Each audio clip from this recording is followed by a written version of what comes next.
బయటకి అన్నీ నార్మల్‌గా కనిపిస్తాయి. బట్ లోపల ఎంత స్ట్రెస్ క్యారీ చేస్తున్నారో చాలా మందికి తెలియట్లేదు. ఈరోజైతే ఒక విషయం చెప్పాలనుకుంటున్నా. మొన్న చందు విషయం గురించి చెప్పి దాని నుంచి కోలుకోవడానికి 2 డేస్ పట్టింది. బేసిక్‌గా ఇలాంటి విషయాలు కొంచెం దూరంగా ఉందాం అనుకుంటాను. కానీ చెప్పాలి. ఎందుకంటే చాలా మంది స్ట్రెస్ క్యారీ చేస్తా ఉన్నారు. చేస్తున్నారు, నాకు తెలుసు ఆ విషయం.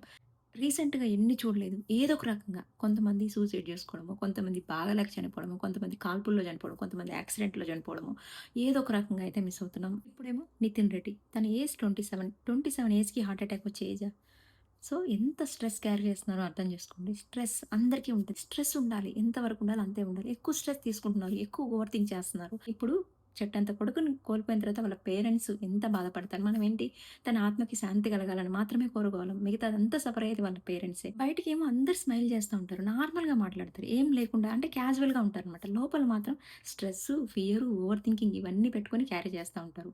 ఇలాంటి సిట్యుయేషన్స్ జరగడం వల్ల మనకెవరైనా ఎదురుపడినప్పుడు మనకు తెలిసిన వాళ్ళు ఏదైనా డల్‌గా ఉన్నా, వాళ్ళు క్యాజువల్‌గా ఉన్నా కూడా మనకేమనిపిస్తదంటే, నిజంగా వీళ్ళేదైనా బాధలో ఉన్నారా అని చెప్పి బాగా అసలు గుచ్చి గుచ్చి అడగాల్సొస్తుంది. ఏంటి ఆర్ యూ ఓకేనా? ఏమైనా ప్రాబ్లమ్ ఉందా? నాతో షేర్ చేసుకో.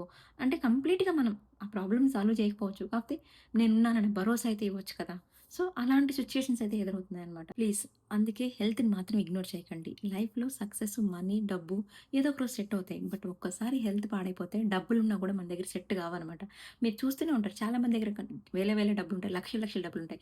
కొన్ని రికవరీ అవ్వలేని జబ్బులు కూడా ఉంటాయి వాళ్ళ దగ్గర. అలాంటప్పుడు మనం ఏం చేయాలంటే, మన దగ్గర ఉన్న హెల్త్‌ని మనం కాపాడుకోవాలి. ఒంటరిగా మాత్రం స్ట్రగుల్ అవ్వకండి. మీకేదైనా ప్రాబ్లమ్ అనిపించినా, ఏదైనా స్ట్రెస్‌లా ఫీల్ అవుతున్నా గానీ ఫ్రెండ్స్‌తో షేర్ చేసుకోండి. ఏదో ఒక రకంగా చిల్ అవ్వండి. ఏదో ఒక రోజు మీ దగ్గర వీసా టెన్షన్స్ అయిపోతాయి. జాబ్ వచ్చేస్తది. మనీ ఉంటది. బట్ అన్నీ అనుభవించడానికి మీ హెల్త్ అనేది ఉండదు. So, first take care of your health. Be kind to your self.